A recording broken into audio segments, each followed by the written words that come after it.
Rabbi shrah li sadri wa yassir li amri wahlul 'uqdatam min lisani yafqahu qawli. Segala puji bagi Allah Ta'ala yang telah memberikan kepada kita nikmat iman dan nikmat Islam.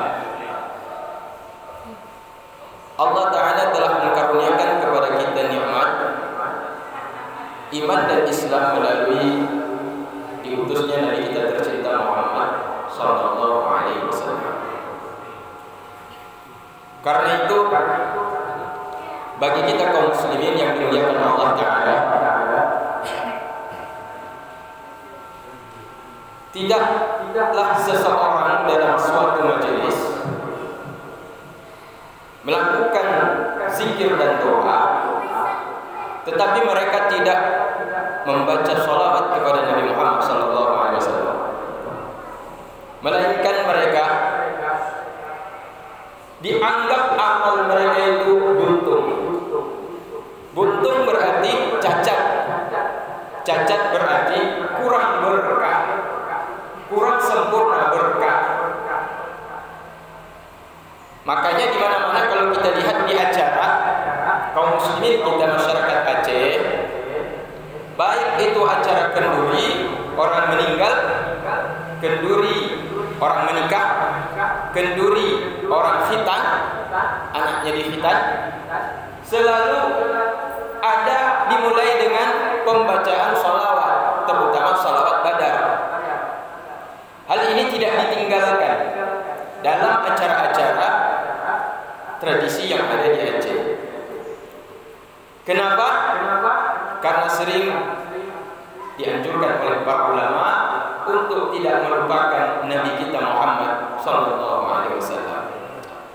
Mengingat Nabi Muhammad sallallahu alaihi wasallam, hal yang terpenting di dalamnya adalah dengan memperbanyak bersalawat kepada Nabi. Kenapa kita harus memperbanyak salawat kepada Nabi? Karena tanpa Nabi kita tidak mendapatkan iman dan Islam. Oh, iman dan Islam datangnya dari Allah. Enggak pakai Nabi pun, kalau Allah berkehendak bisa dia beriman, dia bisa juga menjadi orang mukmin. Betul, kalau Allah tidak menghendaki mengutus Nabi Muhammad. Tapi Allah Ta'ala menghendaki mengutus Nabi kita Muhammad sallallahu alaihi wasallam. Karena Allah Ta'ala menghendaki mengutus Nabi kita Muhammad sallallahu alaihi wasallam sebagai rasulnya, messengernya, yang menitipkan pesan Allah Ta'ala melalui kalamnya, hadisnya Nabi Muhammad sallallahu alaihi wasallam. Dan wahyu-wahyu Al-Quran diturunkan kepada Nabi Muhammad sallallahu alaihi wasallam. Maka Rasulullah sallallahu alaihi wasallam, beliau menanggung segala beban ini. Beliau menanggung segala risiko ini. Beliau yang menanggung, yaitu tanggung jawab untuk yaitu kalamnya Allah Ta'ala yang berisi petunjuk untuk keselamatan kita umat manusia kelak, yaitu di hari negeri akhirat. Karena itu selaku umat manusia yang pandai bersyukur kepada Allah Ta'ala, maka seharusnya bagi kita jangan pernah melupakan Nabi kita tercinta Muhammad sallallahu alaihi wasallam. Dalam setiap keadaan bagaimanapun, dalam keadaan tidur ingat Nabi kita Muhammad, salawat kepada Nabi Muhammad. Ketika bangun dari tidur ingat kepada Nabi kita, salawat lagi kepada Nabi Muhammad. Selesai mandi berpakaian hendak pergi kerja, salawat lagi kepada Nabi Muhammad. Sedang di tempat kerja ingat lagi kepada Nabi Muhammad, salawat lagi kepada Nabi Muhammad sallallahu alaihi wasallam. Dalam keadaan susah, ditimpa ujian, sakit, ada yang meninggal, usaha bangkrut atau usaha dalam kondisi ekonominya menurun pendapatannya, atau yang nonjok, yang tadinya jadi kepala dinas tiba-tiba turun menjadi bawahan, diperintah oleh anak buah, yang anak buahnya tadi itu disuruh sekarang menjadi tukang suruhnya, maka dia banyak sholawat kepada Nabi Muhammad SAW dalam kondisi apapun. Maka umat yang seperti inilah umat yang pandai bersyukur kepada Allah. Setiap orang yang bersalawat kepada Nabi Muhammad SAW, otomatis dia akan berzikir kepada Allah. Karena setiap bersalawat pasti ada kandungan zikir. Karena tidak ada orang bersalawat minta kepada selain Allah. Setiap orang yang bersalawat pasti dia meminta rahmat dan kasih sayang Allah Ta'ala agar dicurahkan kepada Nabi yang paling mulia, ialah Nabi tercinta Muhammad sallallahu alaihi wasallam. Jadi jamaah kaum muslimin yang dimuliakan Allah Ta'ala, ini hari Jumat, dan hari Jumat Sayyidul Ayyam adalah penghulu, pemimpin, panglimanya semua hari-hari. Hari Senin, hari Selasa, hari Rabu, hari Kamis, dan hari Sabtu tunduk pada hari Jumat. Tunduk pada hari Jumat karena panglimanya adalah hari Jumat. Karena itu keutamaan hari Jumat ini dilebihkan daripada hari-hari yang lain. Beribadah di hari Jumat dilebihkan pahalanya dibandingkan beribadah di hari-hari yang lain. Istighfar di hari Jumat lebih diperhatikan oleh Allah Ta'ala dibandingkan hari-hari yang lain, karena hari Jumat adalah hari yang paling dimuliakan oleh Allah Ta'ala, sesuai dengan apa yang disampaikan Nabi kita tercinta, bahwa Jumat adalah Sayyidul Ayyam. Jumat adalah penghulunya dari semua hari-hari yang kita hidup dalam waktu, yaitu seminggu. Maka oleh karena itu kaum muslimin yang dimuliakan Allah Ta'ala, bersyukurlah kita kepada Allah Ta'ala dengan cara berterima kasih kepada Nabi tercinta Muhammad, yaitu dengan cara bersalawat kepada Rasulullah sallallahu alaihi wasallam. Karena itu Nabi mengatakan dalam sebuah hadis, apa kata Nabi? Man shalla alayya yawmal jum'ati mi'ata marrah, man shalla alayya yawmal jum'ati mi'ata marrah, ja'a yawmal qiyamah wa ma'ahu nurun law qusima dhalika an-nur bainal khalaiq kullihim lawasa'ahum. Kata Nabi, barang siapa bersalawat kepadaku, ini kunci kalau bapak nanti mau bawa senter dalam kubur.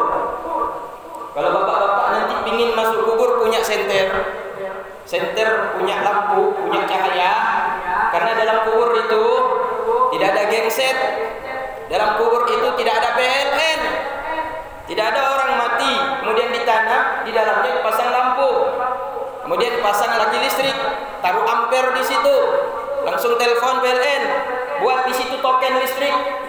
Kalau habis uang listrik, si hidup lagi. Supaya apa? Jangan gelap mayat itu di dalam kubur. Ayah saya, sayang saya kepada ayah saya, maka kuburnya itu saya buat lampu di dalam, supaya terang. Ayah saya jangan ketakutan dalam kubur, dibuatlah lampu di dalamnya. Gak ada dalam Islam diajarkan seperti itu. Karena itu bukan alam dunia, itu sudah alam barzakh. Itu bukan alam materi, bukan lagi alam materi, itu alam di luar alam dunia. Berbeda dengan alam kita saat ini.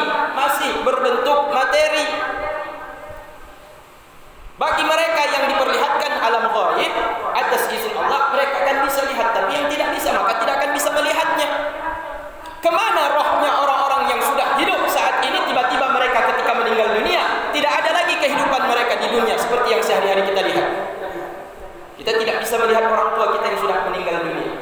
Dia tidak bisa datang ke rumah kita, duduk santai, minta kopi, kemudian hisap rokok di depan teras rumah kita. Begitu juga mak kita. Tidak bisa meminta atau bermain, bercanda dengan kita lagi seperti ketika mereka hidup di dunia. Orang yang sudah meninggal dunia, jasadnya ditaruh dalam kubur agar menyatu dengan tanah. Kenapa? Karena jasad manusia asalnya daripada tanah, kembali lagi ke dalam tanah. Dan itu akan terjadi proses, yaitu kembalinya asal usul tubuh kasar ini kepada asalnya, yaitu tanah. Maka pembusukan tubuh kita ini dengan tanah akan kembali menjadi normal, menyatu. Beda kalau seandainya tubuh kita meninggal dunia, kemudian dibiarkan saja begitu saja kita di dalam kamar, tidak dikuburkan ke dalam tanah. Yang terjadi apa? Yang terjadi orang yang tidur di dalam satu rumah dengan mayat jenazah tersebut akan terkena berbagai macam penyakit. Kenapa? Karena jasadnya membusuk. Karena itulah diatur dalam Islam, masukkan dalam tanah. Karena dalam tanah proses itu akan terjadi, kembali asal usul manusia yang dari tubuh kasar ini kembali lagi kepada tanah. Lantas yang menghidup, yang membuat jasad itu hidup selama ini, kemana dia? Roh, nyawa, kemana dia? Dia berada di alam yang disebut dengan namanya alam barzakh, belum di alam akhirat. Apa? Jangankan alam akhirat, alam padang mahsyar saja belum. Kemudian masuk dalam proses tahapan yang kedua, dihisab juga dalam pengadilan juga belum. Apalagi belum juga melintasi, yaitu satu proses tahapan harus melewati tiang yang digelar 7 sirat. Panjang masih perjalanan hidup kita, ayah yang dimuliakan Allah Ta'ala.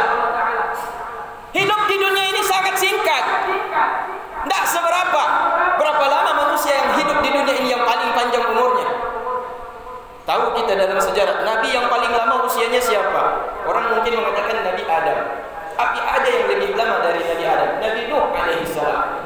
900 tahun lebih usia beliau, lebih lama sedikit puluhan tahun dibandingkan Nabi Adam. Nanti lihat sendiri berapa lama Nabi Nuh atau Nabi Adam. Berapa? Tidak sampai 1000 tahun lebih usia mereka. Nabi yang paling usianya paling cepat meninggal, Nabi Isa alaihissalam. Kemudian dilanjutkan oleh Nabi kita tercinta Muhammad sallallahu alaihi wasallam. Kalaulah Nabi Muhammad ini adalah makhluk yang boleh hidup kekal di dunia ini, kalaulah ada makhluk manusia yang boleh hidup kekal di dunia ini, tidak meninggal dunia selamanya, hidup hingga sampai hari kiamat, maka sungguh yang paling pantas untuk hidup selamanya itu adalah baginda Nabi kita tercinta Muhammad sallallahu alaihi wasallam. Tapi Nabi Muhammad meninggal dunia, menunjukkan Allah tidak pandang bulu. Allah tidak pandang bulu. Siapapun kalau sudah jatuh tempo akan dicabut nyawanya. Beda kalau orang leasing, debt collector, tagih hutang, kita bisa lari. Datang dia ke rumah, kita nggak bayar hutang kredit, kita nggak bayar, bisa kita sembunyi, kita lari. Tapi kalau sudah jatuh tempo dengan malaikat maut, nggak bisa kita menghindar.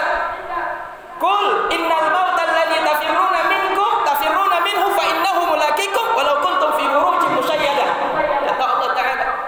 Dan Nabi Muhammad sampaikan, ya Muhammad, katakan wahai Muhammad, andai kata ingatlah kematian yang kalian takut, lari kalian daripada kematian tersebut, maka sungguh maut itu akan tetap datang kepada kalian meskipun kalian membuat yaitu bunker terbuat daripada baja yang sangat kokoh yang kalian yakin bisa selamat daripada kematian. Sungguh dia akan tembus ke dalam baja yang kokoh atau benteng-benteng yang kalian buat tersebut untuk mencabut nyawa kalian. Maka tidak bisa kita menghindar daripada kematian tersebut. Karena ini sudah dijamin kita mati, maka apa yang harus kita lakukan? Mutu qabla an tamut, matilah kalian sebelum kalian mati. Kata Nabi, bukan kata saya. Matilah sebelum mati, apa maksudnya? Bunuh diri? Bukan. Jadi sebelum mati bunuh diri saja dulu? Bukan.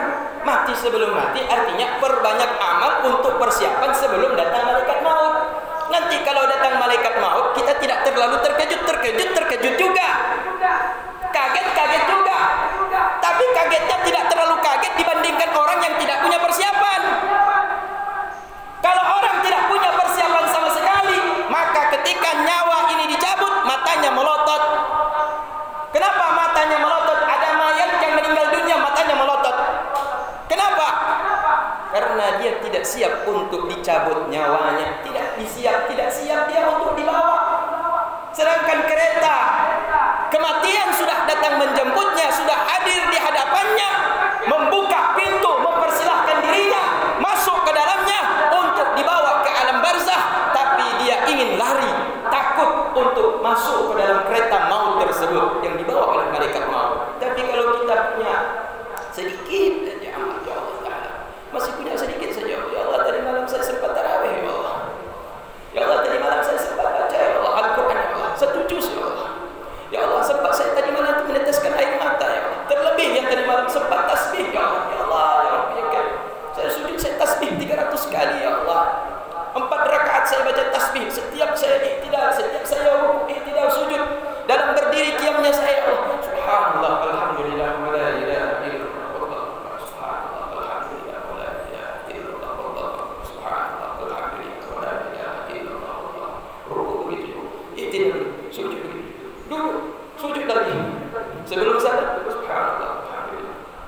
Tetes air mata yang keluar dari orang yang bertasbih mengingat Allah Ta'ala itu, air mata itu yang akan mencegah tubuhnya dijilat oleh api neraka. Ya Allah Ta'ala, tidak ada amal yang lebih utama daripada amal yang sedikit tetapi ikhlas, tapi lebih ahsan dan lebih baik.